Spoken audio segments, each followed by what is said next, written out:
I'm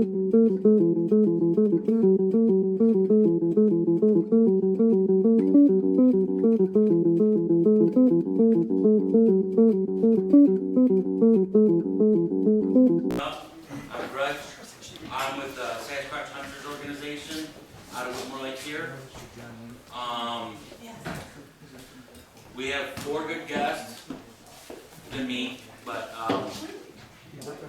well, first of all, I want to thank happy anniversary to Chuck and you know what Bob said, show me Lucille. Happy anniversary, how many years? 45 today.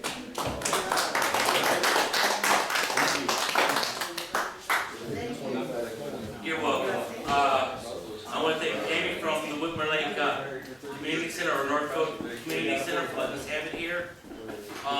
There is a donation box for the community center to, if you guys want to donate. There is stuff over on the table for sale from Tim. I have pop and water for sale for $1. We will break at 1 for lunch, but we'll still have a town hall meeting during that time if you want to stay around and share your stories. Thanks for doing this. Jim will be the first guest speaker. Then Joel will be talking about ley lines and energy lines. Then Bob Dangle, and then Timothy Collins will be talking.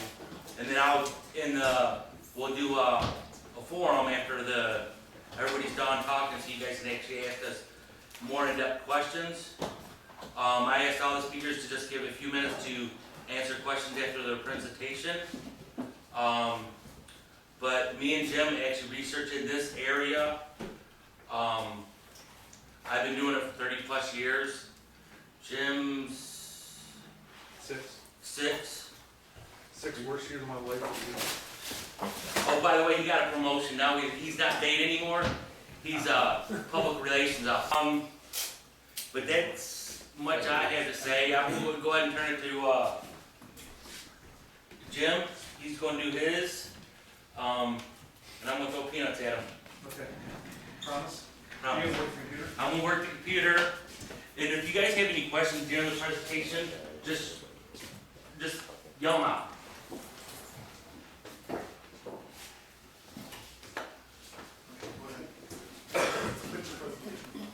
How's everybody doing?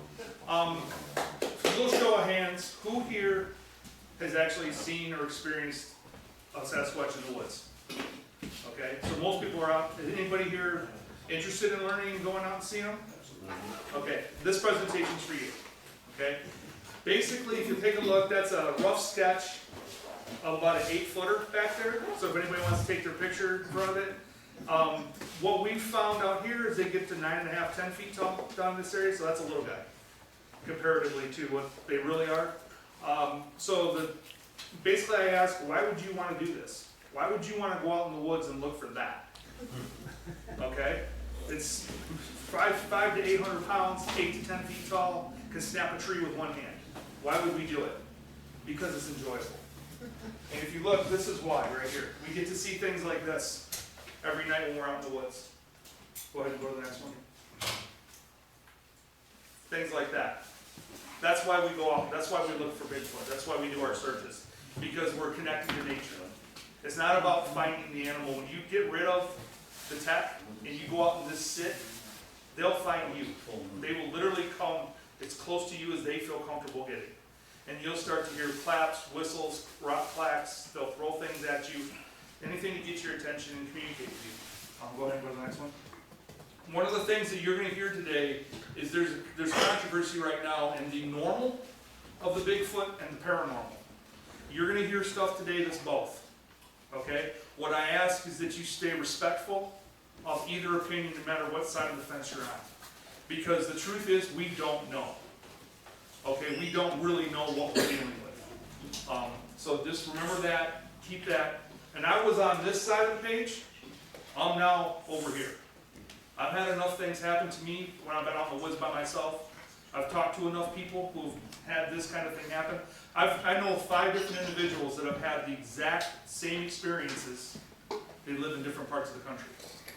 And they describe them a little bit different, but they're exactly the same. So we'll go through, so just please be respectful of the different opinions you hear today. Go ahead, Greg. When I got started 6 years ago, I was a Bigfoot fan when I was a kid, like all little kids are. I watched the TV show Bigfoot and Wild Boy back in the 70s. And then I became a teenager and I kind of grew out of it. And when I was 12, a family friends of ours at a farm, and they had Bigfoot activity on their farm. And they had big, heavy burlap feed bags. Are you familiar with those? You need a sharp blade to cut open. They went out in their barn one morning and they were just torn open. They found all their barn cats. The barn cats had been picked up and bit in the center and laid back down. For a week, they heard the howls. At night, they had things smacking on their house, things like that. And then a week later, it went away. So we don't know what was going on. They recorded a scream. And that scream gave me nightmares when I was 11, 12, 13 years old. Because if you ever watch Finding Bigfoot, you hear Cliff's scream, that's exactly what it sounded like. I heard it when I was 12. I hadn't heard it again until I started watching Finding Bigfoot. And I'm like, that's what I heard when I was 12. So I'm here 6 years ago. I'm 46. It was in October. It was a crappy October, cold, rainy, all month long. And we finally got a break in the day, and I was at a park up by Ithaca, and I went for a walk. And I walked back to a man-made lake, and I found this. This was going from the woods to the step into the water. It was one step. And go ahead and go to the next picture. You can see there's my footprint next to it.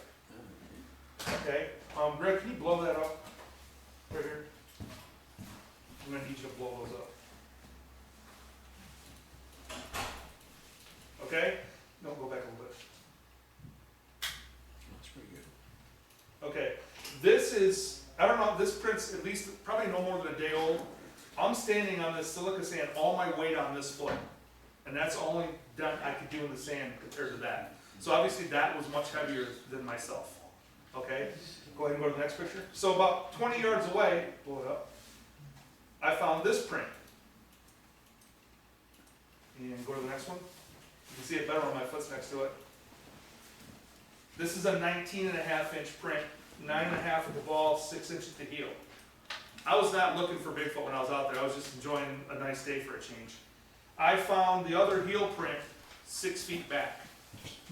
Okay, and it was this deep in the ground. So he had walked through that ground and just been soft enough for him to leave tracks. So this was what got me going. Got me interested again in Bigfoot. Go to the next pic.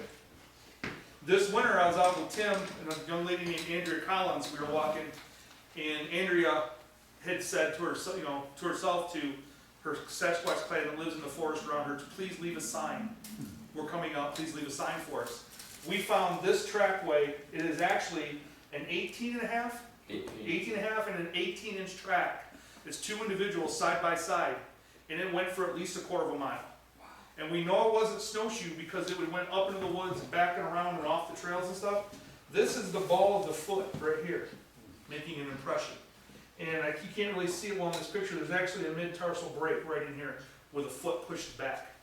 And these were 48-inch strides. And they just walked all So through. the one on the top, the print on the top, you can see the metatarsal break. Yeah.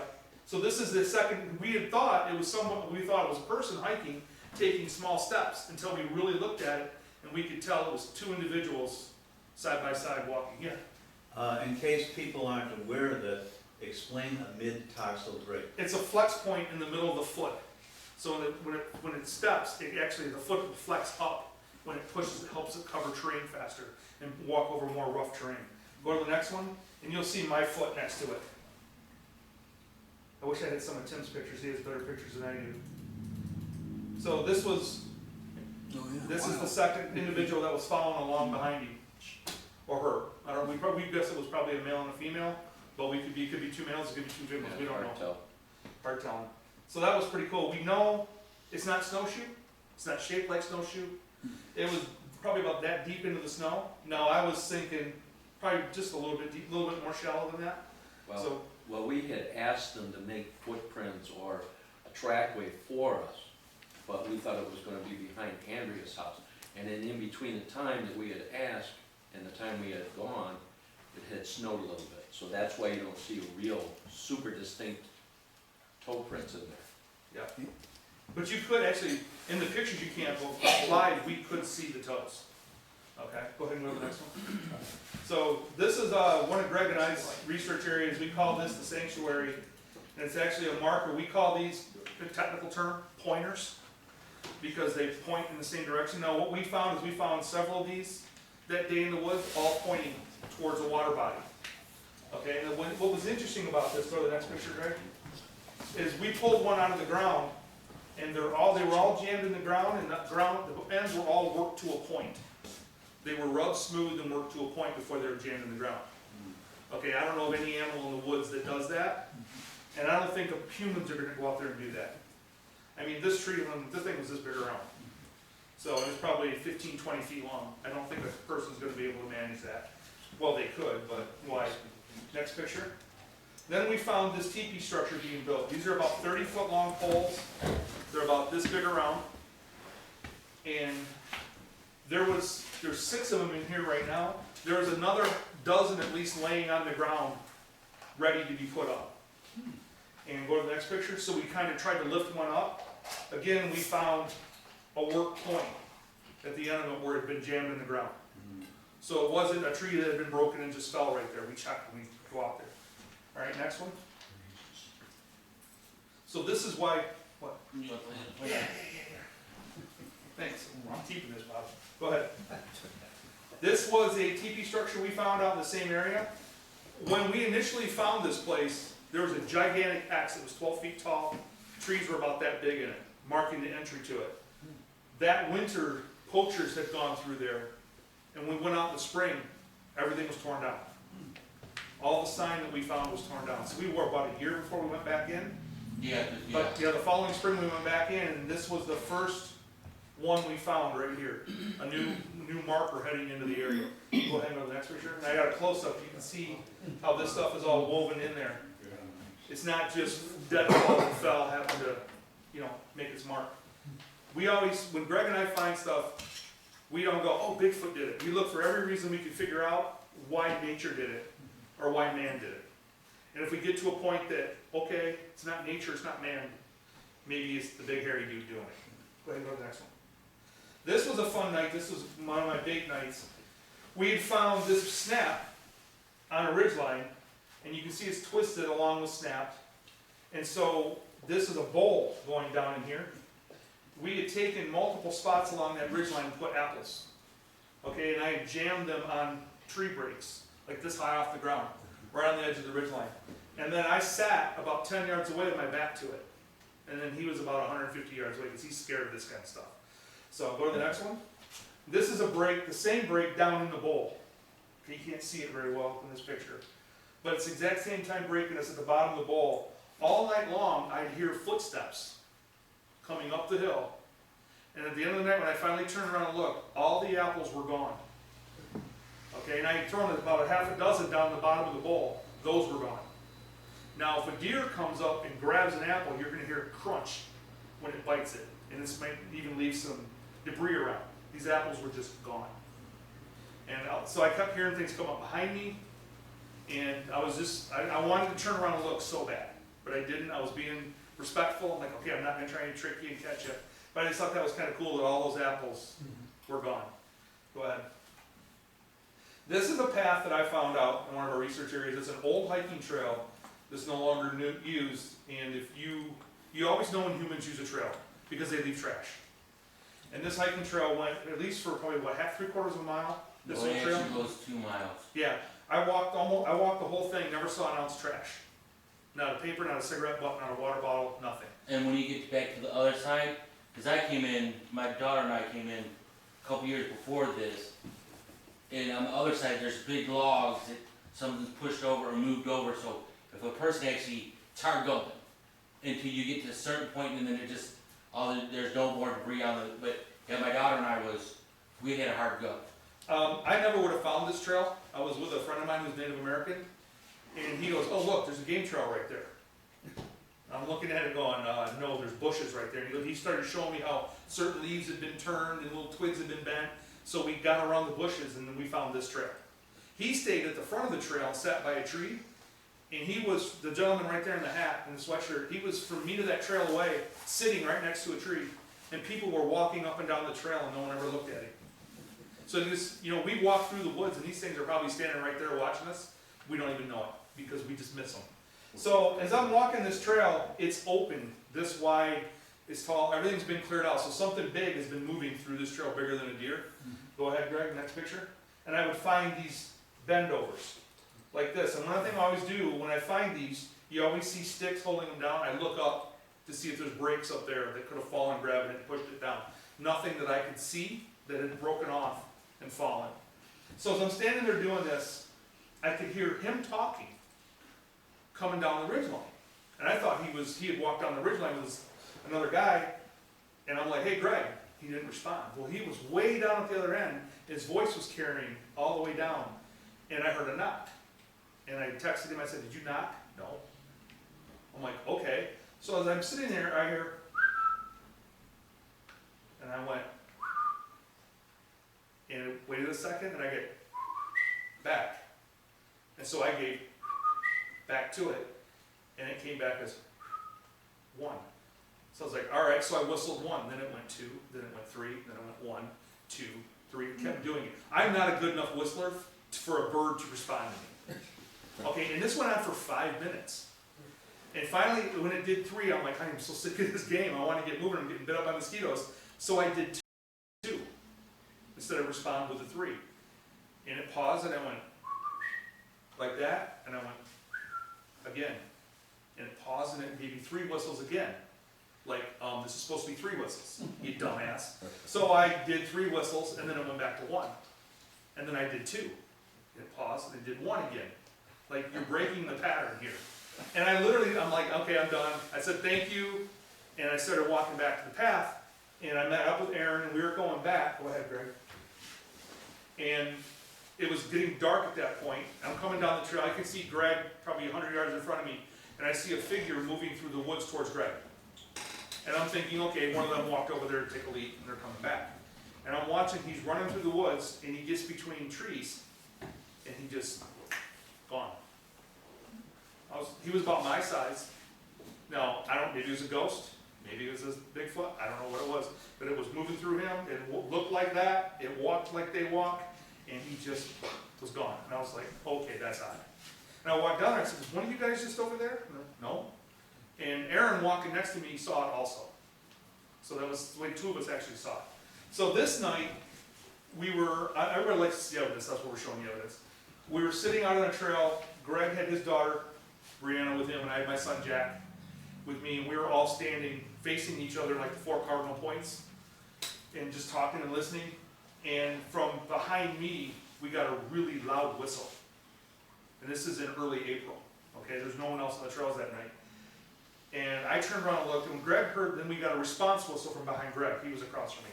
He turned and snapped a picture real quick. And what you can see, Bill, it's not lighting up. Oh, quit working. Is right here, if you want to come up and look, there's eye shine right here. And if you can look real close, there's a little red dot just below this, okay? He couldn't find the picture, unfortunately. We went back during the daytime and did a recreation of this shot, and I stood in the spot, and we're thinking, okay, it's a raccoon, it's something like that. This is actually, there's a tree limb right here that you can't see in this picture. That tree limb, when I walked up to it, was here. Okay, and I stood behind this tree, and I leaned out like this, and Greg's like, are you there yet? You couldn't see me behind this tree. This tree is this big around. So whatever it was taller than this, leaning out, and we got a picture of the eye here. This is a star. So we initially thought maybe this was a star, until we went out there during the day and realized there's ridgeline right here. So this is ground, this is about 8.5 feet off the ground. And what makes that good is that was taken from the spot where we heard a return whistle. Yeah, I can. So go ahead. Well, it's all right. This is a picture that I took unknowingly. I was just taking shots in the woods. If you want to come up, there is a forest person in this picture looking at me. And you can see them right here. You can see their nose, their eyes. You can, and I have these on my phone if you want to take a better, closer look at them later. or a much better, definition on my phone. Go ahead and go to the next one. This was sent to me by a gentleman out west. His name is Kevin Ian. Is it Beagle? Is that how he pronounces his last name? Beagle, yeah. Beagle. He just posted this the other day, and I said, hey, can I use this? He got a picture of this is the subject right here. And he had come up over a little ridge line, and this thing had ran downhill when he came. And when you look at it, you're like, oh, that's just part of the tree. And then you realize there's foliage behind it. This is in front of the tree. And these are taller bushes out there. So this is not something small coming downhill. So I wanted to show that to you because I thought that was pretty cool that he caught that. Go ahead, Greg. Stop it. Fast forward to a minute and 26 seconds. A lady out west, she's a park ranger.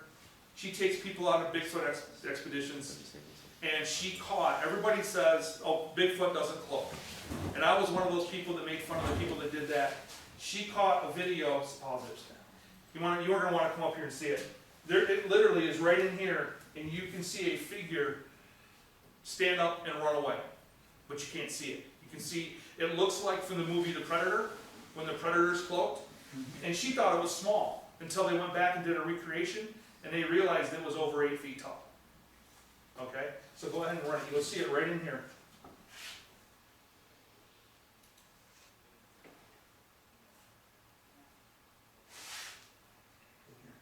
Right here, right there. See? Go ahead and back it up, Greg.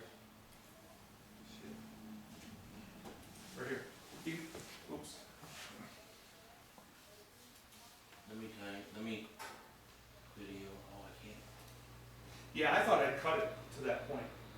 I was trying to see if I could slow it down. She does next. When she did that. She was out with a group of people and she just set her phone down. And just happened to be lucky. She has an iPhone 4. Happened to be lucky to have it pointing in the right direction as she's standing there talking to people. She was talking about some new breaks that were out there, trees that have been snapped off and stuff. There's a good video of that online where they actually show it going Yeah. back and forward, and you can see where it actually looks like it's coming out. Like it jumped out of the tree almost Yeah. to the point where it hit the ground. It's right in here. You're just gonna look right by the street. Thing is, they didn't hear it. They're right there. Oh, And off It it does goes. look like it falls down. And when it looks, you first see it, you think, oh, that's a squirrel. You think it's something small. Until the guy that went out with it recreated, he stood back there. And the guy that went with her is 6'9". And this was bigger than he was. So that's my, this is an image of what people say Bigfoot cannot cloak. Obviously, something in the woods can cloak. I'd have to see more, but I don't see any evidence of cloaking. It was surrounded by a lot of brush and maybe jumped Yeah. out of a tree and ran away. Now, I will tell you, Okay. I had an experience, I was not with Greg, I was by myself. And go ahead and go to the next picture, Greg, I think. Oh, see, this doesn't work on that screen. Yeah, it absorbs it. Oh, Okay, keep going. Keep going, I want you to get that area. I have to find the one stick. Keep going. It'll work on the parent screen. Right there, keep it right there. Yeah. No, keep one more. Okay. I was out at night by myself, sitting in this area. I like this area, it's way back off the main road, it's just a circle drive of dirt. And there's woods to the west, north, swamp to the east. About a half a mile away is an old roasted campground to the south. So there's not nothing out there. And I'm sitting there and I pull in and I started using Native American flute music because I heard that works. So I had it playing and I heard something stomping around on the hill, walking back and forth real loud. So when I started playing the music, it stopped. I was like, okay. So I started playing the music again, stomp, stomp, stomp, stomp, stomp, back and forth. So I started playing the music again, it stopped. Did this 3 or 4 times. And I said, you can come down here behind me if you want to hear the music closer. Well, there's a game trail right here. I saw it come down the game trail, walk across the road and go into the swamp behind me. What I saw was from here down, brown hairy legs. There was nothing from here up. And he got in the woods behind me, and I heard him settle down, squat down, and I started playing the music, and I turned it off. Greg, why don't you go to the next one? I think it's the next one. This is where he crossed. Okay. Go back. Go back. I didn't get these in order. Go back. Go. Yeah, right. Go, no, one more. Okay, one more. This way. Oh. Okay. he had squatted down back here in this foliage. This is the tree right here. When I stopped playing the music, all of a sudden that tree starts getting shook. And I was like, okay, and I turned the music back on, and everything quieted down. And he was meeting me out here. He was running a little bit late. I heard his truck coming down the road. Whatever it was back there, I couldn't see it. Stood up, and I heard it walk away when I heard his truck come. So I was like, okay, that was an interesting experience. That was the first one. I was out in a forest with a lady with Andrea one night. My son and I and her were out, and we were sitting on a bench that we always sit where we do our night sits. And I'm standing looking at the marsh behind us. My son's sitting on the bench looking at the marsh behind me, and she's facing the marsh behind me.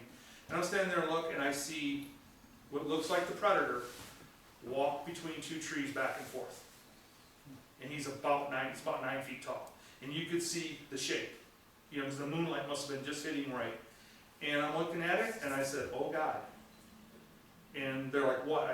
I told Jack, I said, stand up and look there, I'm gonna look the other way. So he stood up and looked, and I turned my back, and he saw the same thing.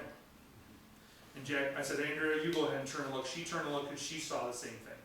Now she calls it what ectoplasmic goo is what she called it. She saw, that's how she described it. So we were kind of, that's different, okay? There's something else going on than just a big jump giant mountain ape running around in our woods. Maybe it's completely different than that, but we've seen stuff out there that doesn't fit that out there screaming and pounding on trees. Now, I may sound crazy, I don't care, I know what I saw, I don't lie about this kind of stuff because I don't want to be, sound like I'm a nut job. But, so you're going to hear stuff today from people who is maybe more along energy lines, paranormal side of the Bigfoot. Keep him up in mind because it opened my mind. Greg and I argue about this all the time. He's not on that side of the fence yet. He's still over, it's a normal thing, and I'm like, no, it's something different. So, yeah, both sides can get along. So, that's all I got to say, and I'll bring up Joel. Or actually, let's take a 5-minute break and... All right, we'll leave this picture up. Can I ask a question? Yeah. I've heard audio of Sasquatch, not just howls and screams, but vocalizations. Nothing that you can understand, you assume would be their language. Am I understanding you to say that they apparently understand English? Would you say English or intention? They can actually read your mind, so when they do mind speak, it's like a universal language. Yeah. I mean, we have sat out there and we hear something talking, and it's right at the edge of our hearing. Well, give us a good example. We actually had one night when we were doing our first live broadcast, say hello 3 times. And we actually went back and we tried to recreate it. It wasn't a human. We would have seen a human go up to this hill. And if it was a human at night, he would have had to have a flashlight. We were 2.5 miles back on a horse trail from the main road and 4.5 miles from the closest house. Michigan woods, briars, stickers, grabbers everywhere. No one was going to get there without a flashlight. Not possible. And the app Greg was using that night was every 5 minutes we had to reset it. Because that's just the way the app was when it was broadcasting live over YouTube. So we'd sit there about the 3rd time we did it, we went to reset, we heard, we're like, what? So we turned it back on, nothing. 5 minutes later, we go to reset. So it's something they figured out, we were doing something with the phone. So about the 5th or 6th time, Greg went to reset. He's like, okay guys, we'll be right back in a minute, 10 seconds, we're gonna reset. And we get this big, deep, gruff voice goes, hello. And we look at each other and we're like, hello? And we get, hello, come back. And we're both like, this, and we're like, hello, and nothing. And we forgot about resetting, the phone. And we immediately went to, are you okay? Do you need help? We were thinking maybe a hiker was out there and fallen and got hurt or something. And Greg had walked down there, and there's no way a person could have gotten in there without a flashlight. So we got the broadcast going, and I walked down the trail towards where we heard it, and I got a growl. I got growled at. Yeah. Do you have that recording of the hello? No, we were actually down. Yeah, we were down. in the middle of reset. The next week we got a new app where we didn't have to do that. Yeah. I've heard on, and I've also looked on YouTube, there's I can't think of the guy's name, it escapes me right now, where he has them saying hello and brother and all this stuff. Was it similar to that? I'm sure you guys have probably seen I haven't heard that, I haven't heard that. I don't That's usually go on probably my fault. YouTube. me either. I don't do look at other Bigfooters' work or read other people's books, Right. because I want my own experience. Okay, actually, I got a couple of questions. Yeah, All right, when you guys say that they can read mind, what makes you believe that they actually can do this? Cause I've never experienced that, I know people who have. I mean, is it something because they're in tune with the wilderness, like, cause you know. That would be a better question for Tim, when he Okay. comes up. All right, and then my other question is, when you say that they can imitate, but you know that they can make bird sounds, dog sounds, I mean, isn't that just something that maybe that they learn hearing It from may be. somebody else? I mean, Yeah, like it may one of be, us? that's what we were hearing. All right, Now, what we think, who we think that was, is we have a Squatch out there that we call Blondie. mhm, We think he's Grandpa Squatch. Greg saw him one night, clear as bell, walk across the clearing, and never looked at Greg. He was 10 yards away from him. right, And we've seen him 3 times now, and we think it was him. Because he has no problem with showing himself to us, at all. and that was my other question, did it take you guys a while to build up a relationship with these things? Cause you said like leave tracks, and Well, they left you tracks. we do have another location we kinda gave up on. We called it Silver Mines, and, I think Jeremy and I was working there probably a year and a half, and actually within probably 30 days, we got a relationship built up with them. And then Jim came along, and you can ask Jim. Jim was parked out there. He would have nothing. I would pull up with my rat trail pickup, and they would come running. You know? Yeah, I mean, The it's, couple times I went out, yeah. Did you guys go out every night? no, No, see, cause him and I, we go out usually every Saturday, where we go into Allegheny State Forest, okay, and he was doing a gifting tree, like with food and stuff, he got some pretty cool stories with that. yeah, Well, But, I hear him. he goes out a little bit more than me because of my work, but, Yeah. but he, like, we've been out there, we've just been whooped, howled, you know, he's got growled at, we found prints, but, and the closest I've ever been to one is where, I would say probably within 10 yards, I could smell it, me and him smelled it Yeah. when we were in the. Yeah, I've had 7 visual sightings. Yeah, in the he's last even 2 seen years. one. For some reason, the ones down here, Tim will tell, when you probably, I don't know if he's going through his, there's supposedly, it's a law you're not to be seen in the species. But down here, I don't think they care. Right. For certain people. What we discovered, you know, we would go hiking through the woods at night and everything, but when we stopped doing that, and we would just find a place and sit, sometimes we'd have to walk into it, but we'd sit, that's when the activity would start. That's it. When we were always in the same spot, because we became predictable. Yeah, see, unfortunately, where we were doing that gifting tree, I ask a they question? got cut down, like, it was logged Yeah, out. they logged it out just after deer season. What's your question, ma'am? yeah. I have a couple questions to ask. The first one is, do you ever see him in the wintertime at all? Yes. You do? The one that I talked about with the fog, look, that was in the winter. That was in late November, yeah. And my next question is, you hear him, but when he gets close enough to you, does he have a certain odor that you know he's there? Let me ask you that. It depends, well, at least the groups we deal with, it depends on the year, the time of year. We notice that we get it in So, the summer when it's hot out and muggy out. But I noticed it, I thought it was opposite. I thought it was winter because you're not taking well, baths. the one time I got it, it was there and it was gone. And what we think is it's not a body odor, it's Like, they have the ability to express a gland, to create a scent. Or hormones. I Yeah, it's a mean, hormone or like something. pheromones? Yeah. And it can come and go really fast. Yes, sir. They also do have a body odor at times, correct, too? Not Not that I've ever smelled, I've only smelled the Squatch smell one time, and that was my first night ever going out. Can you describe the smell? It was rotten eggs, skunk, dirty butt. It was the most god awful thing I've ever smelled in my life. See, I've got the opposite. I've got the urine smell, musty smell. That was, I think, probably a month before I met Jim. Actually, Bob was out there. He came out the next night. We did a walkthrough. Because it was when Tom and Eric was out there camping, and it was 3 of us, and we took off and we went up a big ridge, and come down, and we could smell it every so many steps, we could start smelling the smell again. And then we got to a certain point and we turned around, and we came back and we didn't smell it anymore. The next night, when it's at Bob, I had a groin injury, so I couldn't hike as long, but I was like, I'm stopping, the same general area. One team, there's 2-man teams, one team got rocks thrown at them, and I think they did report a smell. And Bob and I didn't get any smell where we were at. Miss Andrea, who I go to her for, she teaches at the University of Florida during the school year. So I go out to her forest and I'll take pictures and send it to her, and that's where I got the tree peeker, taking a picture. Walking out there one night, my son and I got the smell of vanilla and cinnamon on the trail. There's no vanilla and cinnamon in Michigan that you're gonna smell from plants. And we've gotten floral scents and stuff like that when there's no flowers around. So we do get those scents, but the stink smell, I've only gotten it one time.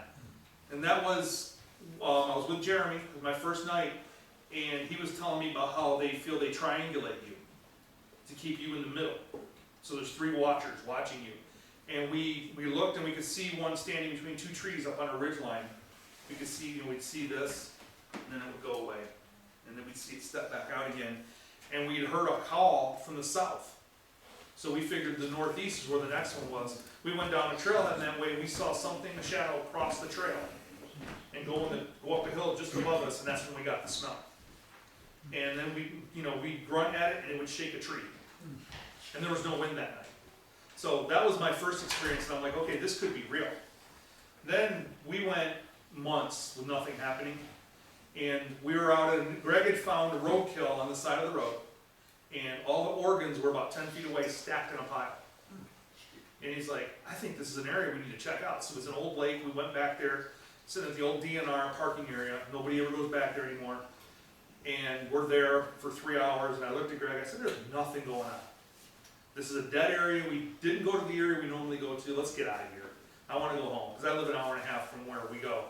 And I just popped my flashlight on, and I brought my flashlight up, and there were 2 big blue eyes looking at me, about 30 feet away. And if you look, so I have one of the pictures, and Greg was like, hold your flashlight on, so I held my flashlight. He grabbed a spotlight and pulled it up, and I saw this. I saw it turn and go away, and it had long silver gray hair. Okay? He went after it. My son went down the trail. My son actually caught the whole back side of it as it went into the brush line. That was the first time we'd seen Grandpa. And I actually got to see a good shot of his face. He had a dark face. A year later, we're sitting in the same spot. Greg's daughter's sitting in his pickup truck. She's got a lantern in there, and she's on YouTube on a tablet. And him and I are sitting by a little campfire we built outside. And the lantern had created about a 20-foot glow around the truck.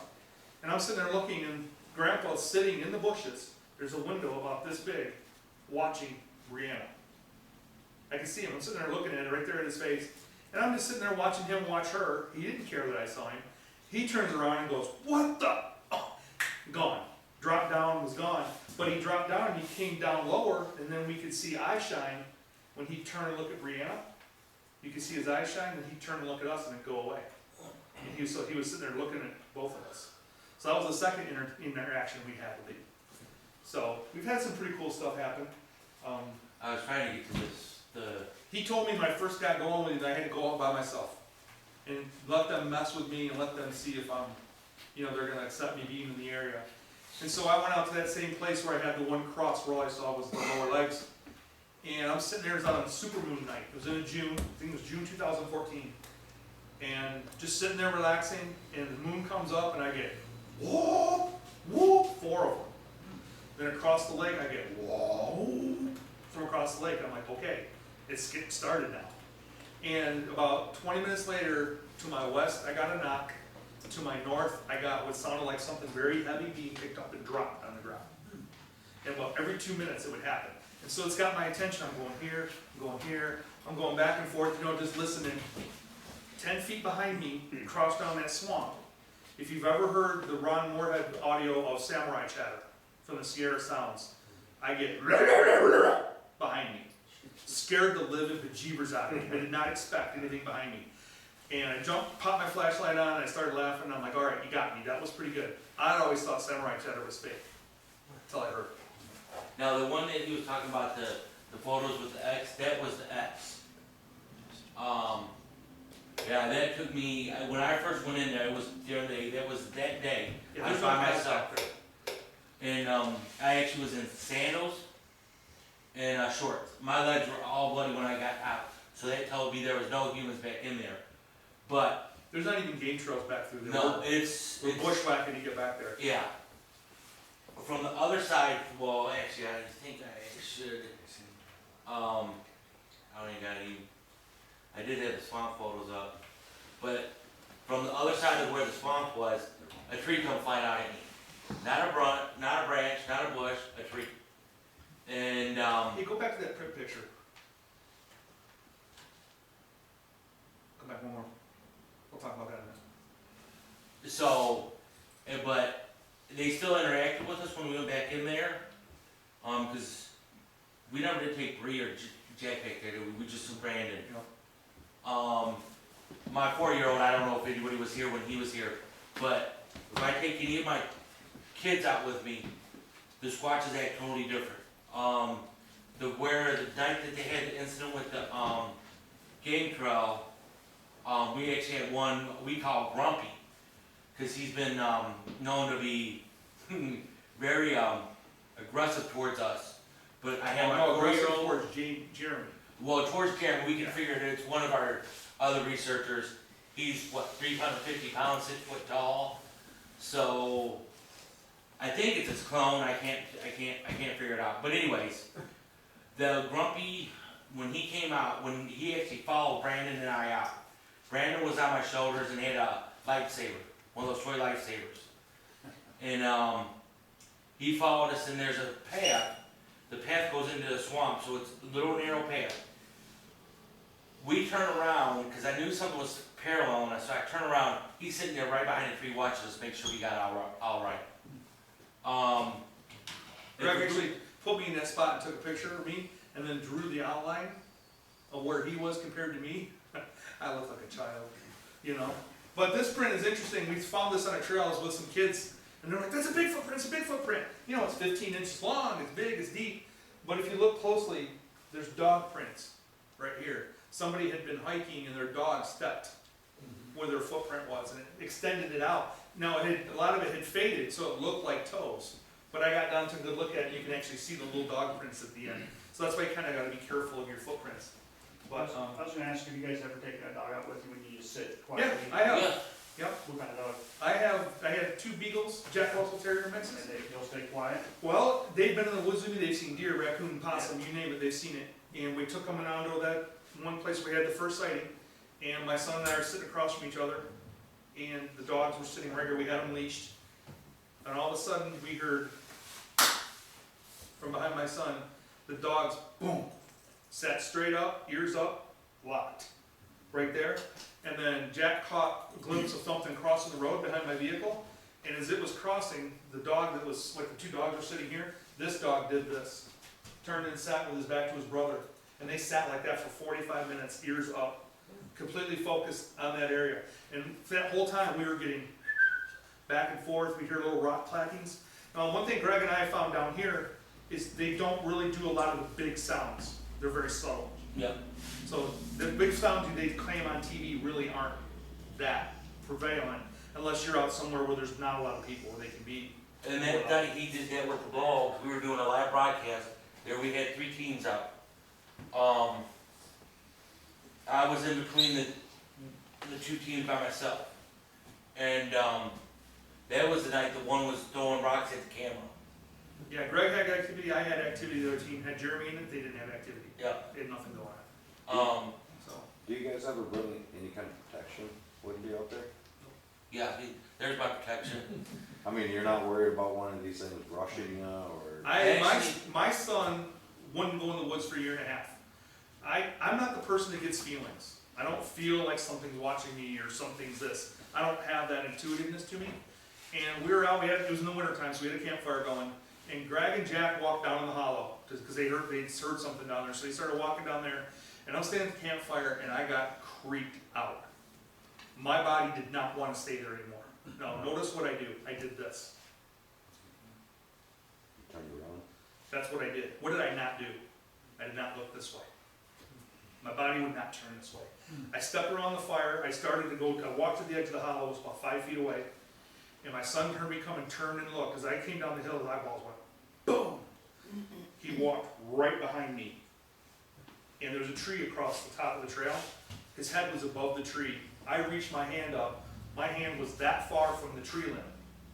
I can touch 8 feet. So he was a foot above that yet.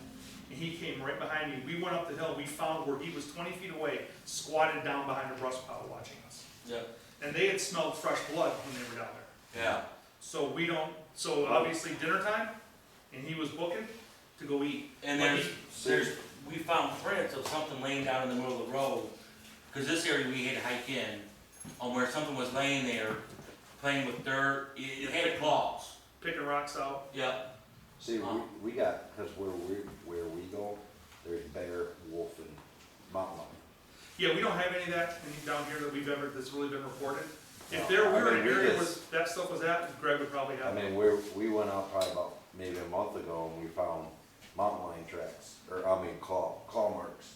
Found like a wolf print back in December, big, you know. Mhm. I mean, they say it could be the dog man, but I'm not really a big believer of that. Me either, but But, I mean, literally we found a track probably like that, and then he found a mountain lion paw. Yeah, we've got everything in there probably, but. yeah, we don't, the only thing, I'll tell you the thing that I would be worried most about in the woods is humans.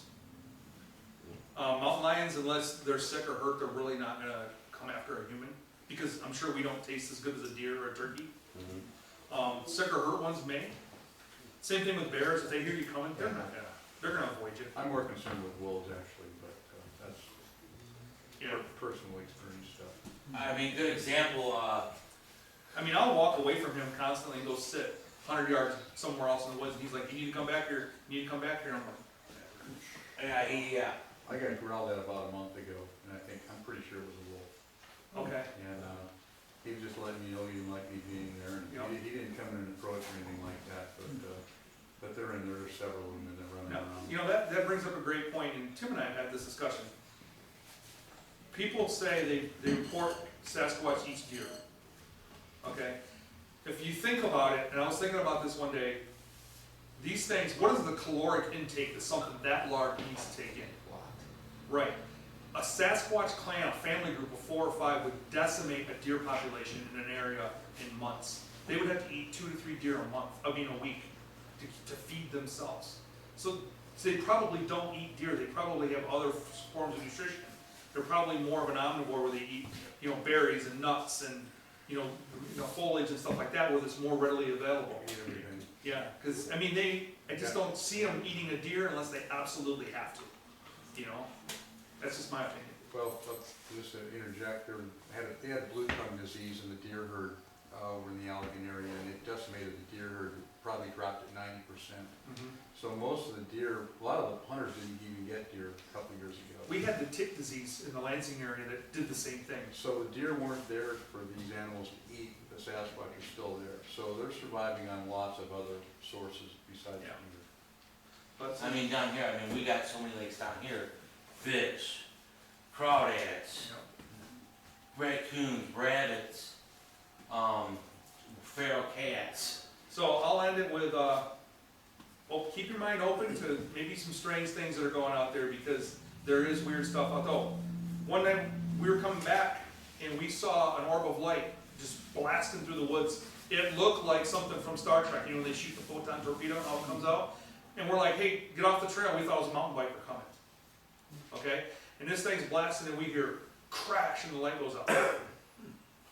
And we're like, are you okay? And we ran down to where the light went out. Then at a conference last year, that was the same night. And, funny. Jim was all about, I never really got back in touch with Joel to find out. We were actually walking back our vehicle. I figured since we were doing the conference and we come up to get down here and hit him so I could pick his brain at the same time. I stayed on the bridge. He says there is a, Jim was behind us, because he waited, he wanted to go behind us. So, And then Jeremy was up on, I'll let Joe take over, and next thing I know, here comes, I hear the flute, get out of the way, then I hear Jim running down the trail. Oh no, it's a little different. I was actually being tracked. Something was following me. And I had my phone down here. I was walking, so my phone's doing this, and I could actually see something. It's on the trail, it's like, oh, it's not walking. So I got it, I stopped, I just saw Greg. And I can see a squat behind some brush pile. His shoulders are this wide. Beautiful black sable hair. I see him doing this. And Greg's got rocks being tossed at him. I'm sitting there watching it toss rocks at him. So I'm blind, so I'm not too bright sometimes. Do I take my phone out and go click? No. I go, hey Greg, there's one right here throwing rocks at you. Okay, it's done. He drops down, gone. I walk down a little farther, and I say, you know, I just saw you. You might as well show yourself, so I can love it. No, And that's when I went dancing down the trail, because that was, it's like I heard a driving come to the brush at me. I went back up there when I got my nerve back, and kind of stuck around. There was nothing broken, the pile of sticks had snapped. So I just sit down and snap sticks so fast, made me think he was brush at me. That was pretty funny. Kid. With all these occurrences, and you guys are out there and you're seeing all of this stuff. I never know how to start these When things you out, do so I'll just read what I have written. or cameras or anything like that, does it end, does it stop? Single like that, take, or- My phone. My So name you is never Joel try to Trowski. record it, or you guys are not We trying don't to. do that. We don't try to trick off anything. But the We two find that areas when we of were doing the live philosophy broadcasts that on YouTube, my degree is in, I usually we would get a lot of activity before we were setting off, My two areas are and it was rolling. comparative religion and metaphysics. We do a thing with glow sticks on a water bottle, hanging from a tree limb. And we were sitting there, and the people could actually see it. The two areas seem to All of a be sudden, the water bottle's interrelated, going but like actually this. they are You can see different a from big each other in hand the same come way around as the front of the water bottle, geology block out the light. is biology. You know, you see the water bottle going up and down. And we only do this on nights there's no wind. A little bit. So we know it's not the wind moving the water bottle around. So that's probably, somebody on YouTube actually saw the hand as it came around and blocked out the water bottle. So if you want to do something different, try that. That's kind of cool, but put it about 50 yards away from it where you can still see it well enough, or 50 feet maybe, and then just sit and watch it. Usually you'll see some activity. Let's take a 5-minute break and then don't play on it. Still sets up.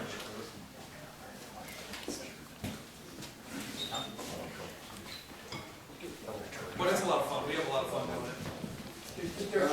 Full synopsis of who I am. I think it's interesting. Yeah, I think the glow stick in the bottom. People are, Bob, you gotta think about it. People I'm are often stupid. worried about We do those dumb things perceptions with about company. me, my We're beliefs, Bigfoot my TV. theories, and how serious. You know, we're I Bigfoot. find more and more that people Yeah. are willing to Dude, listen especially us. to and not to judge when it's partially dishonest.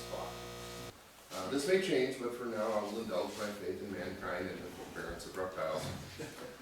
A little about me: metaphysics, philosophy, arcane esoteric knowledge, theoretical physics, cosmology, science fiction, fantasy conventions. These are the areas that I endeavor to persevere in. They all seem odd, fringe, which makes it perfect for this group.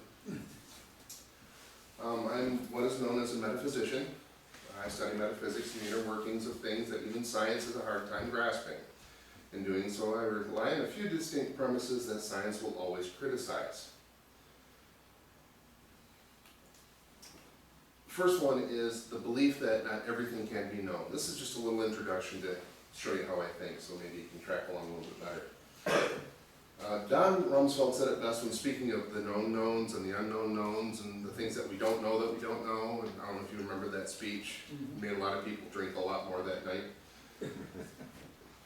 I actually have it memorized, but I wrote it down so I wouldn't have to. It says, speaking of the known knowns, the known unknowns, the unknown unknowns, and the things that we will never know until we figure out that we don't know them yet.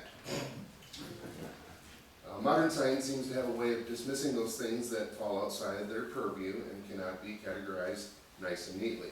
As a metaphysician, I accept that not all things will fit neatly in a box. Any person with a sock drawer will figure that out after one washing. A thing about having an open mind is you can have an open mind and look at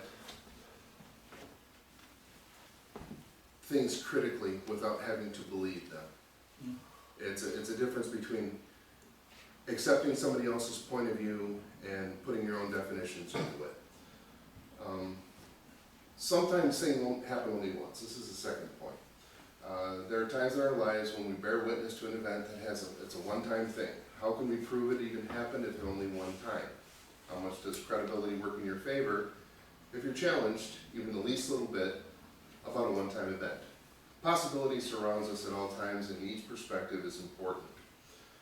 The areas that metaphysicians usually do their research in are areas called fringe science. Cryptozoology, the ancient alien things, studying the Masonic connections between Washington, D.C. and the ley lines, energy, earth grids and such, which I'll get into a little bit later. All these things are parts of fringe science. How many people here have ever heard of cymatics? Cymatics is it's a really cool thing. I have some videos in here if you want to see them later, and I'll show them to you. But for instance, if you take a hose and put it on next to a large speaker and start the water running, and then you run very specific tones through that speaker, the water will do strange and unusual things. One of the things that it'll do is it'll make a corkscrew. As it's coming out, instead of a nice straight line, it'll come out as a corkscrew. That is in reference to the vibrations that's coming off of the speaker, but it is in tune in such a way that it looks like it's static. It looks like it's just sitting there. You can watch the water pour on the ground, but the unit itself looks like it's static. It's part of another thing I did called Messing with Your Reality, but it's really cool.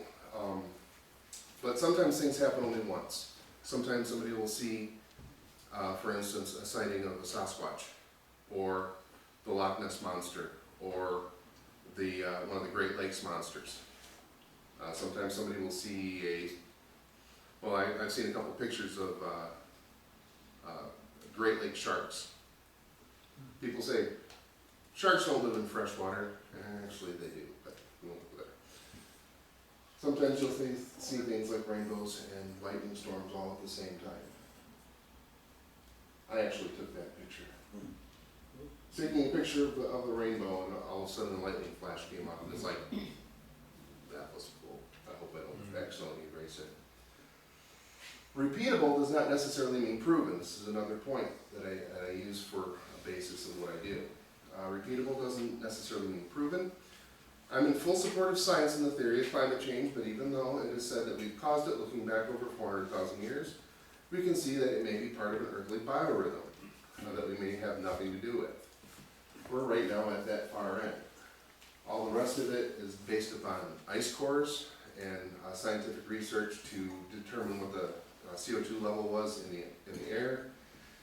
The spikes are a lot stronger or a lot more spiked in the past because everything is really compressed. It looks a lot more jagged where we are because we have better details. But could it be part of just a regular cycle?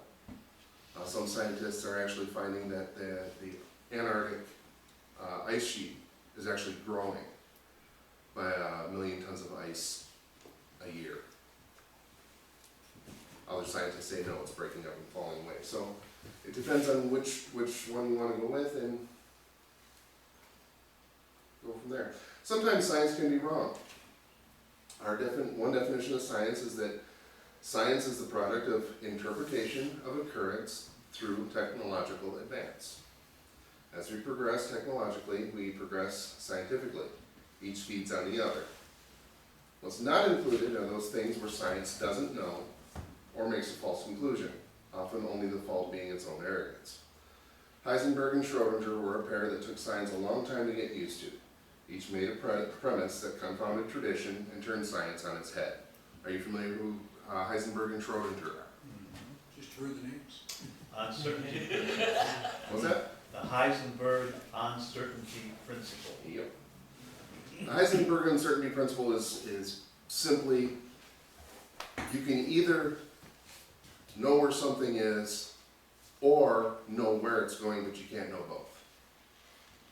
A particle can be estimated as to what it's going to be doing, but the moment you look at it, it changes into a static time.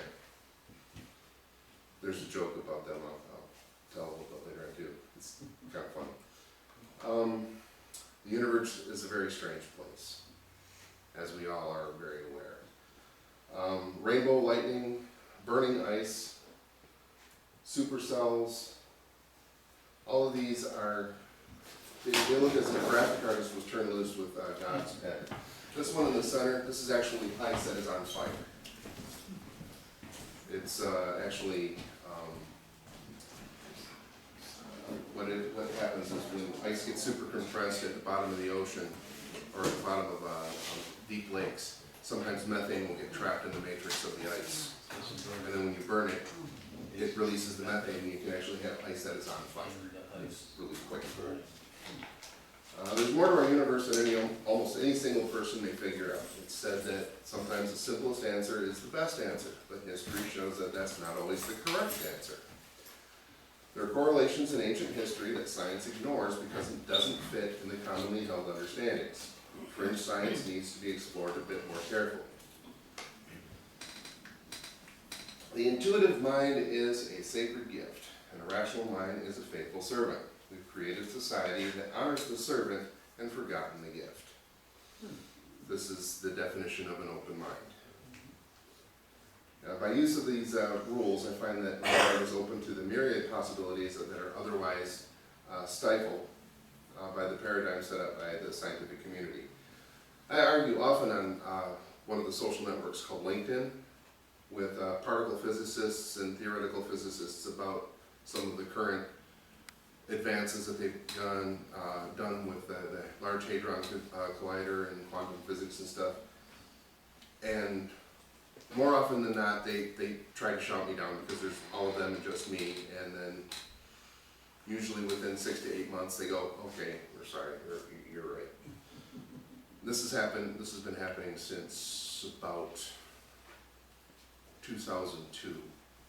I've been keeping journals since 1995, and the more I look back in my journals, the more I'm finding that the scientific community is just starting to keep up with, or catch up with what I was writing down. But enough about me, what are ley lines? To begin with, the concept of ley lines, they date to a time far back before the term was coined. The term was actually coined in 1921 by Alfred Watkins, and more on him later.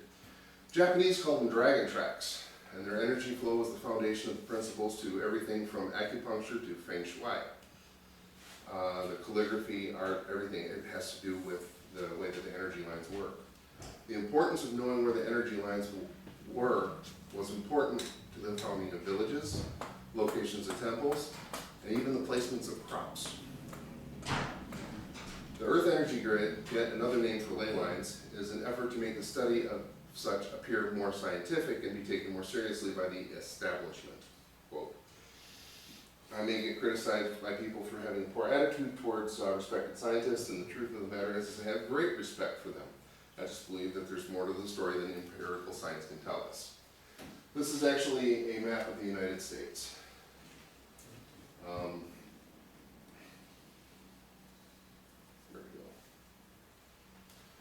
we go. Down here is Los Angeles, San Diego area. In Michigan, I have actually a closer version of Michigan that's going to be kind of important. Can I ask you a question? Sure. I love questions. Okay.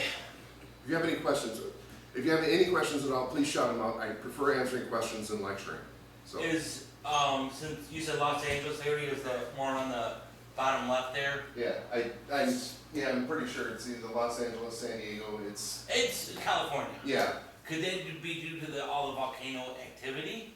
Well, volcano activity over in California is mostly due to the San Andreas Fault, where the two plates come together. Yeah. Sometimes the lines coincide with the way that the plate tectonics are. More times than not, they're independent of the plate tectonics, but there's correlations both ways. So rather than trying to look for a geophysical relationship between the ley lines and Earth magnetism, which is this one, I'm looking at what has been found in the past as to how things have been arranged. We have a lot of ancient history that has to do with the ley lines and the placements of cities and such. In 1921, Alfred Watkins, an English businessman, self-taught amateur archaeologist, assumed that some relationship between certain natural features in the landscape, this is the geophysical comparison, hills, mountains, ridges, ponds, man-made structures, wells, ancient churches, moats, intersecting roadways. He thought that he noticed, he called them ancient trackways, the straight lines that crisscrossing the landscape which seems to connect these ancient features. And he ended up calling them ley lines because they cross places like the Ley Farms, Webb Ley, Waston Leys, Trumpy Ley, Red Ley. These are all areas over in Great Britain that the lines are crisscrossing, intersecting through. So he just coined the term ley lines. This is the what the magnetic field in 1965 was. If you look at over here and then compare it to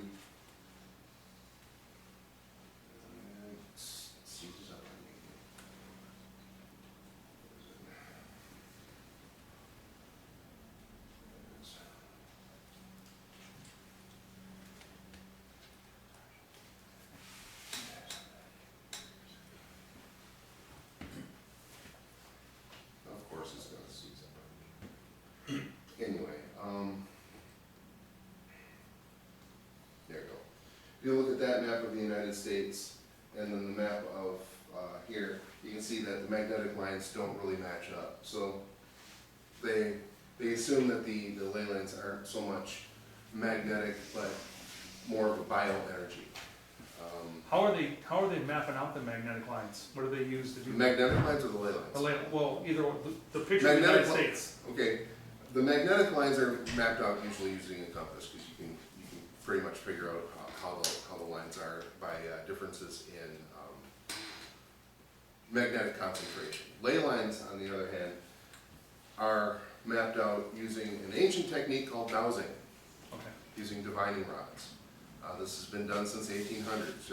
Anybody who's ever seen some of the old well diggers dig wells, they'll walk the property with a pair of sticks or a switch from a willow tree or a pear tree, depending on what kind of tree that they want to use, it's preferences.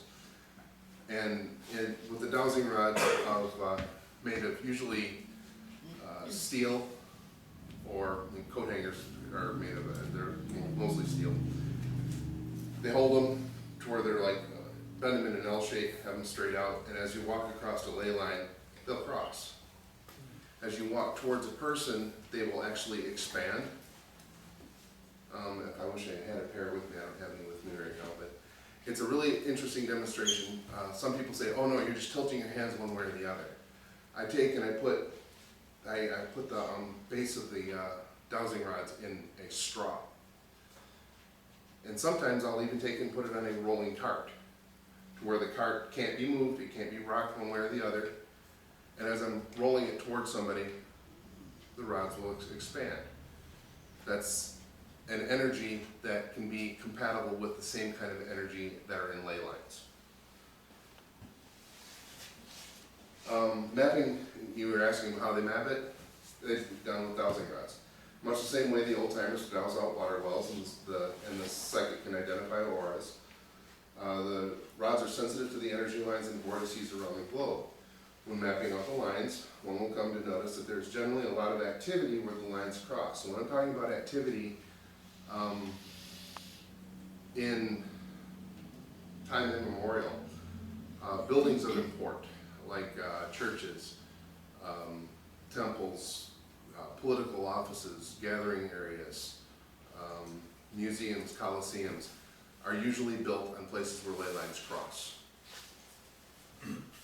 The more lines that cross, the more activity that you'll find.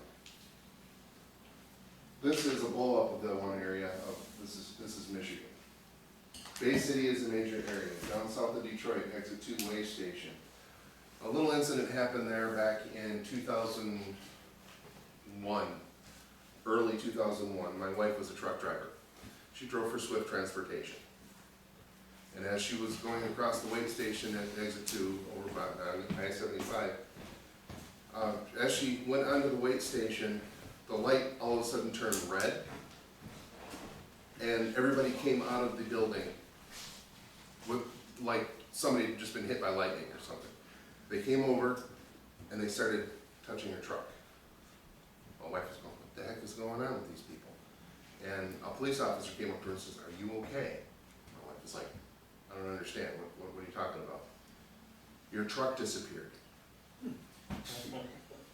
No, I've been here the whole time. And they went, no. And they showed her a video. As her truck approached on there, it was like it winked out. And she moved forward about another 10 feet, and it came back. They hit the red light, made her stop, and everybody came out. And they were touching her truck to make sure it was real, that it wasn't just a figment. So. This is the edge of Michigan right here. Yep, I kind of mapped it out a little bit. The one where I have it across is Mackinac Island. That's actually it's a large area. It ranges from Mackinac Island actually to So something like this with a ley line, the energy will radiate out from it, right? Mhm. How far will the energy radiate? It can actually radiate indefinitely, but it's almost like a reverse square. As far as the further away you go, it drops off a lot less, like gravity does. Right. So you'll come across almost like a bell curve as you're going, figuring out the intensity of it. As you're coming closer to the center aspect of the line, you'll get stronger or more definitive readings. Now, what is this right here in Michigan? That's basically, that's actually the Masonic Star at Winona Park. Oh, okay, then like Muskegon and stuff is over here. Yep. So the big ley line runs right through Yeah. Muskegon, White Cloud, all that, right there. Yep, and what's interesting, Is the way going there?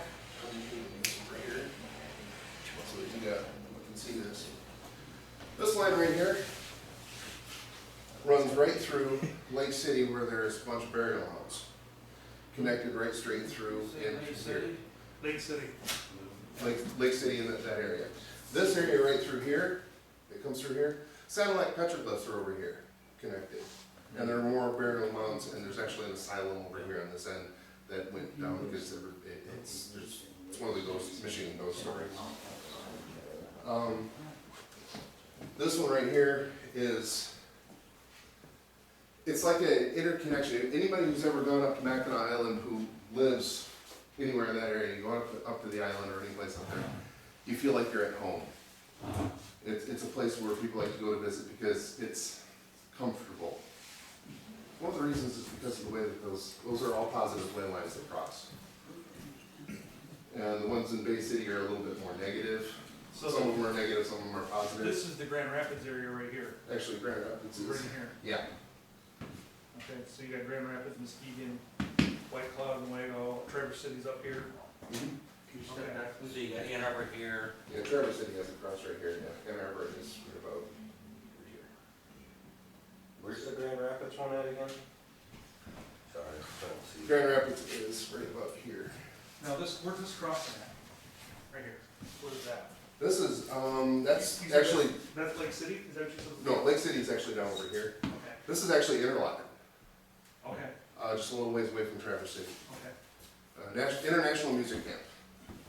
So, question, Yes. how do you measure the strength of a ley line? Sometimes by the, you can get people who, he says he's not as sensitive, you can get people who are sensitive to the lines, and they'll say, you know, as you're going across it, have you ever gone down a road that has hills like this and you get that butterfly feeling if you go over too fast? As you get closer to the apex, that feeling gets a little bit more intense for some people. Using dowsing rods, if you hold the dowsing rods steady and you're at specific areas, how fast they react to the energy will give you an idea of how close you are to the center. The closer you get to the center, the faster they'll react. Or, depending on who's using them, the kind of energy that's involved, as you're going across, sometimes they will diverge, sometimes they'll converge. And as you come towards the center, they'll come up, and where they converge, that'll be the center of the ley line. And if you continue moving past it, they wanna go backwards. Okay, so I got a question then. Sure. In terms of your wife's truck disappearing, Mm-hmm. could it be the energy from the ley lines that the Sasquatch used to cloak or Yes. disappear? That's Could that be actually what one they're of, drawing one, from? one of the hypotheses in there, in that, do you know what vibrational theory is and what wave theory is? When you have a wave that's like this, then you have another wave that is exactly opposite. And they either cancel out or reinforce. If you can find the harmonics of those waves, you can use them to your advantage. They've made things supposedly levitate well, actually, there's another video on the same cymatics video that shows a scientist who has a ping pong ball and a small block of marble levitating because of sound. They figured out what the sound was, and they take it in a little spin and everything, but it's just all sound, just vibration. Are you familiar with the Irish Hills area and the Mystery Museum down there and stuff like that? Where they have the House of Mystery, where the water runs the wrong way down the drain and stuff like that? Yeah. Is that near a ley line? Yeah, actually it is. Okay. Yeah. There's one up on, right across the bridge too on, St. Ignace, or actually west of St. Ignace, yeah, mystery spot. yeah. Let me add one thing about the Sanilac petroglyphs. Where the mystery spot is, it's over here. Yeah. Go ahead. About the Sanilac petroglyphs, I'm one of only 2 people I know of who has actually done the measurements. And there's one prominent carving, it's called the Bowman, about 18 inches high, shooting an arrow. It looks like a J with a bow on it. And only at sunset on the summer solstice does the sunlight run through the tip of the arrow all across the length to the arm, pulling it back. Yep. Michigan State University did a survey on all the petroglyphs over in Sanilac, and they also did it on Beaver Island and some other places where the petroglyphs have been found. They were attributing them to like stories of the people that lived there. It's like, well, a hunter lived here, or this is what happened on this day, and things like that. What they later on found out, due to an email from me, was their clan markers, their family markers for that area. There's a different clan marker. Well, there's one on Sanilac, the one up by Lake City, the one on Beaver Island.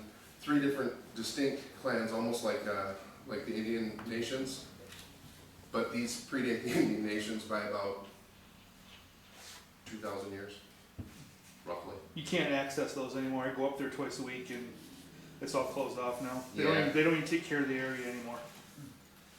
See, there's an area, speaking of areas of high activity and interesting things, when you were talking about the squatches being in threes and keeping track of you, up near Grayling, just where US 127 and I-75 meet, there's an overpass and an exit right there, and off to the east of there is a little ghost town called Parashini. Parashini is a hot spot for ghost hunters. A lot of ghost hunters don't know about it because they don't talk about it, but it's a ghost town. I took a group, back in the 90s I had an explorer group with the Boy Scouts. And the Boy Scout, we were called the Ghost Post. We were the only parapsychology metaphysical post in the world, with the exception of one in Ireland that kind of did the same thing. But we went and investigated ghost towns. The practical aspect was I showed them how to map out towns that aren't there anymore.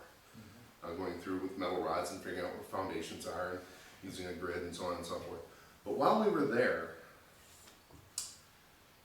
we were being watched. I don't know by what, but all of the kids kept saying, something's watching us. Where? Right over there. They wouldn't look. They couldn't turn to look where it was being watched from. That's what reminded me about that, is when he said, I couldn't turn this way, I had to turn this way. From 3 different areas in Parashini. All that's left of Parashini is a cemetery that's taken care of by the local VFW. They cut the grass there about 4 times a year. But the rest of it's all gone. So, I would be interested in, actually, if you ever do an exploration up at Parachini, give me a call. Might have to now. Yeah. Joe? Road trip. Road trip, yeah. I have a question about ley lines. Sure. Just your opinion on it. Now, the energy from them, does it remain constant? Or at certain times of the year or certain times of the day, can the energy be stronger in a ley line? And then other days or other times of the year, the energy not Yes. be there? It fluctuates. It fluctuates through season and what I call an earthly biorhythm. People think that astrology is used for predicting the future. Astrology is not used for predicting the future. It's for being able to time the past. Certain things happen at certain times. Movements of the planets and the stars are very, very regular. What happened 15,000 years ago when the planets were in a specific version has nothing to do with the planets. It's more has to do with the biorhythm that the planet is going through at that time and the living creatures that are in it. As far as ley lines going through their modes, it's one of the reasons why they have different celebrations. Yeah, you have the spring celebration of Beltane, which we just had here last week, which is a renewal celebration when things are starting to grow again and all that kind of stuff. That can be attributed to crops and everything else like that. But naturally speaking, as the winter goes away and everything starts to reawaken, that all feeds into the ley lines. So it's not only are the ley lines there produced by the earth, but they're also produced by the living things around it. So you're saying that during the spring, the ley lines get stronger? In some areas, yes. In some areas they pulse up, okay. Yep. So is that like almost like a pulsing? Like a heartbeat? As they move, maybe slower? Yeah, you can call it a heartbeat because it's in the same way that we have circulation, the energy moves too. And it moves at a specific rate. Sometimes it moves faster, sometimes it moves slower, depending on the time of year. Where the ley lines cross, we call those nodes or wells. And when you come across a well for the first time, it's, again, you get that, sometimes people who aren't even sensitive will get that feeling of butterflies in your stomach. Some people get migraines. My wife gets migraines. Excuse me. Can you get a sense of uneasiness? Yes. Some people interpret the butterflies as an uneasiness. People who are intuitive about going places. Have you ever seen somebody who goes treasure hunting without a map? And they go, it's over here. Dig here. Have you ever seen anybody do that? Mm-hmm. Hang around my group of friends, you get it all the time. But more times than not, they're in tune with the ley lines and the things that, the difference in feelings, yes. Are the ley lines associated with or independent of the telluric currents that are usually dragged by the sun in a 24-hour cycle around the earth? You know, you can put iron poles so far apart and light up a light bulb between them. Mm-hmm. And in Ireland, when the dawn touches standing menhirs, they ring. And that's actually electrical current that's being dragged by the charge of the sun. Mm-hmm. As the sun rises, it's dragged to the earth. They're related. I'm not gonna, I can't speak on causality, which one comes from what, but they're definitely related. And somebody who figured that out back in the early 1900s, late 1800s, Nikola Tesla, when he had his thing out in Colorado, he was actually tapping into the ley lines of, and converting it to actual producible and workable electrical energy. It's just it's transformation, or using a big transformer. That's what Until you blew up Siberia. No. Tunguska? No, Yeah. no. That was, I think that was a couple years after he died. I don't know. No, it was the same night that he was trying his transfer energy. It was 1921, wasn't it? I have to look back. Tunguska is, it's it was really cool. Joel? Yes. There's a question right here. I've read several articles that there's a mass of ley lines in downtown Detroit, and I don't know how true that is, but there was a bunch as the structures, and I heard you say something about it in Washington too, which I'm aware of how that Masonic thing goes together. But do you feel like where your wife had come off on 75 down there, that creates perhaps a portal or a vortex for something? Vortex is the word the word I use, but yes. For the, missing when you're, as you're trying to correlate it to cloaking, where the energy is creating a vortex. Yeah, any place where there is a large city, generally there is a crossing of 3 or more ley lines, or at least 3 or more ley lines are present, because they're natural areas for people to gather. Geologically and looking at it from a natural point of view, where the positive ley lines cross, life likes to exist. You're going to have rivers that are stocked with fish. You're going to have good hunting. You're going to have good wood growth, not the crooked, gnarly trees, and being able to use it for building and everything. Every place where there's a large settlement or city now originally was settled because of the way that the natural resources were available. One of the things that's underneath Detroit that kind of deadens the effect of the ley lines is the salt mines.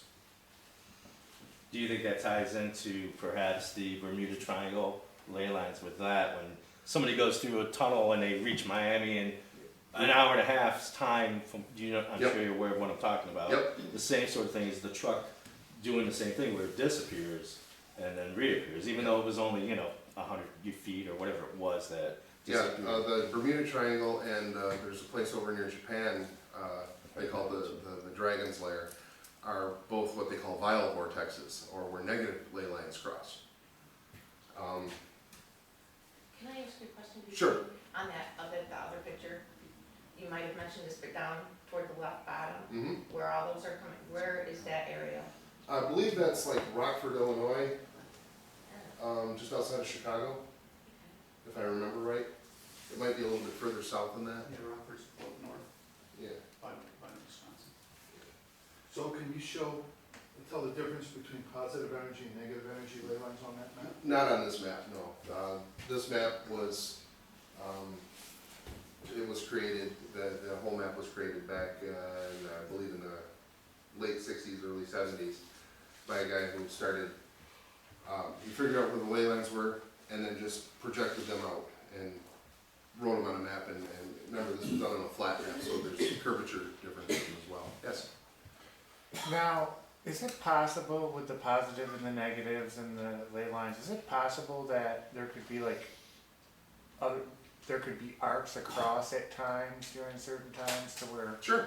one could just arc to another and it's only temporary and then it's gone and then it just... Anomalous situations. Yeah. Sometimes when there's a whole series of UFO sightings, and they say, well, there was nothing in the sky, we didn't see anything in the sky. I said, no, it wasn't in the sky, it was on the ground. We saw the lights that look almost like lightning in the woods, like stuff going, arcs going from tree to tree, and things like that. That could possibly be the ley lines arcing themselves out, like you're saying. They're just, go ahead. I'm sorry, could you go back to the map again? Sure. Are you able to point out in southern Ohio where the Great Serpent Mound is? Peebles, Ohio. If I'm not mistaken, the Great Serpent Mound is in this area. In that area, okay. Thank you. The Great Serpent Mound I think it's like 121 feet long, and it's actually on the edge of an ancient crater. So that's actually really cool, yes. Going back to the Bermuda Triangle, the one in Japan, are there, I know that there's one with the Great Lakes. Are there ley lines that connect with that? Yes, I haven't researched all those yet. Okay. But yes, there's maritime legends of a vile vortex up in the Lake Superior. Okay. And Lake Michigan has one Yep. too. over by where the Edmund Fitzgerald sank, and actually that was up by. That's Lake Superior, yeah. There's Yeah, the one, Lake Michigan, I believe is Chicago to, it goes up to a point in Wisconsin that comes down to like. Wisconsin, or does Bloomington. it go up near Isle Royal? I think one point of the triangle is Chicago, Ludington's the other one, you're right about that. Ludington, and then there's the point that goes up to Wisconsin, and it's actually, it's not a perfect triangle, it's Well, not a it's- shaped one, but it covers quite a big portion of the lake. If you take a lot of those imperfect triangles and lay them out on a curved map, they tend to Yeah. form equal angles. This picture right here is one of the old covers of a book. If you've ever seen Ancient Aliens, you've seen David Childress. He's one of the guys that does the Ancient Aliens thing a lot. This is probably the best book I've ever come across that consolidates information about ley lines. I'm not plugging the book for anybody for any purpose rather than scouring the net and going cross-eyed by a bunch of semi-scientific to complete blacked out versions. This is probably one of the best books that I've ever come across that has all the information consolidated into one. Joel, Yes. do some people call the ley lines devil lines? Devil lines, dragon tracks, ley lines, energy lines,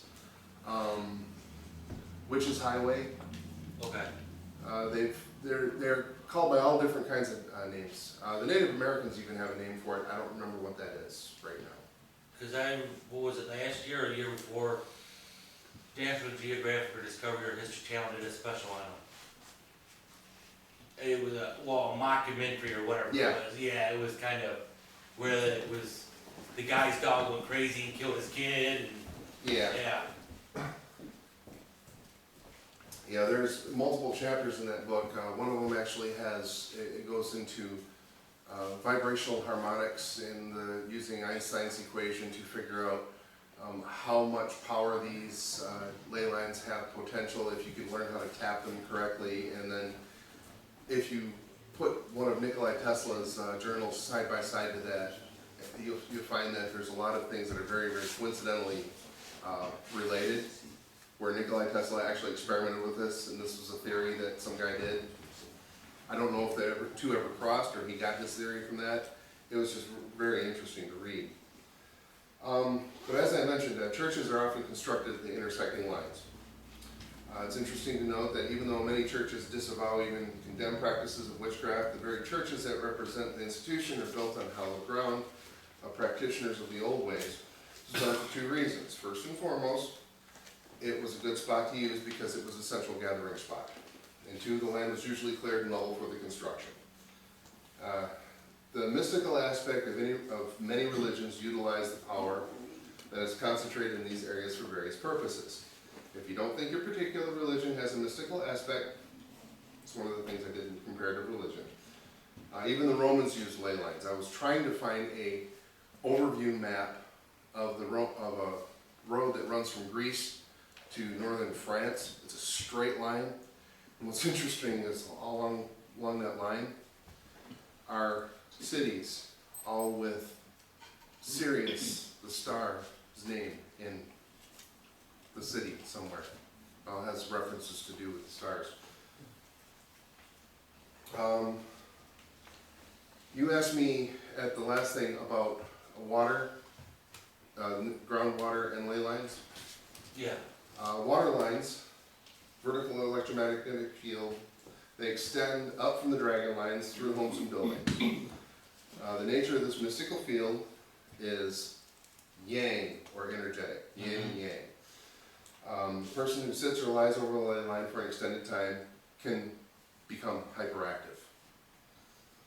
This can work to advantage in healing situations where extra energy is useful. But if someone is already very energetic, the ley line or dragon current may cause an unhealthy situation, like hyperactivity, leading to like ADHD and various other problems. Some people say that their house is on a ley line because all of their kids have ADHD. I would check the diet before you check the ley lines. Energizing white fuzziness, light, see a glowing line that goes in the direction of the flow, begin feeling like I was weaving, faint, smooth energy. These are different descriptions that people have said while encountering ley lines.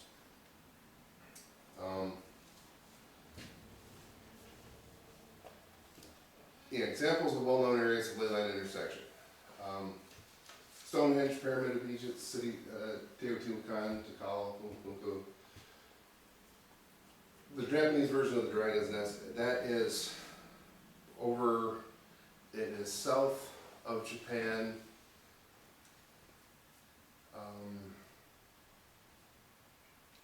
west of the Philippines, up in that area. Would that be the Ring of Fire?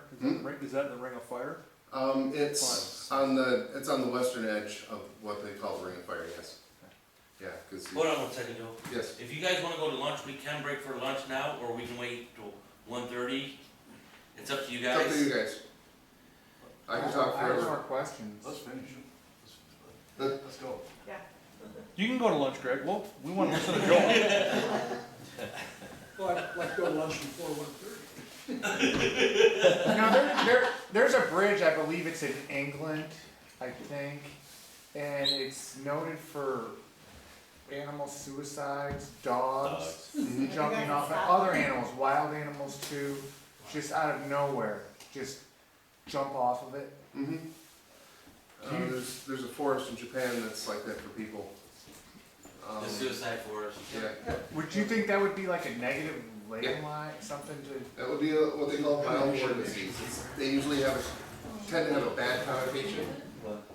Bermuda Triangle and the Japanese version of it, the Dragon's Nest. Physical anomalies have been documented ranging from electrical disturbances to planes and boats disappearing. We've all seen the stories and heard the stories from In Search of in 1977 all the way up to modern days. There's all different kinds of documentation on it. There's reports the ship pulling the barge behind it, and the barge disappearing, and then minutes later reappearing. Yeah, and when you talk to the what they call the mainstream scientists about that, they say, well, that means everybody on that barge was drinking. They dismiss it out of hand. This is why I say fringe science should be taken a little bit Would that more be seriously. considered like a portal then? Or what was the word you used? Not portal. Vortex. Vortex. You know, the vortices. Vortices are usually in line with, yes. Is this similar to what they artificially accomplished in the Philadelphia experiment? Again, a lot of the Philadelphia experiment was based upon Nikola Tesla's work. Einstein actually warned against doing what they were doing. But it was in using the, not only hypermagnetics, really, really big, huge electromagnets, but also the ley line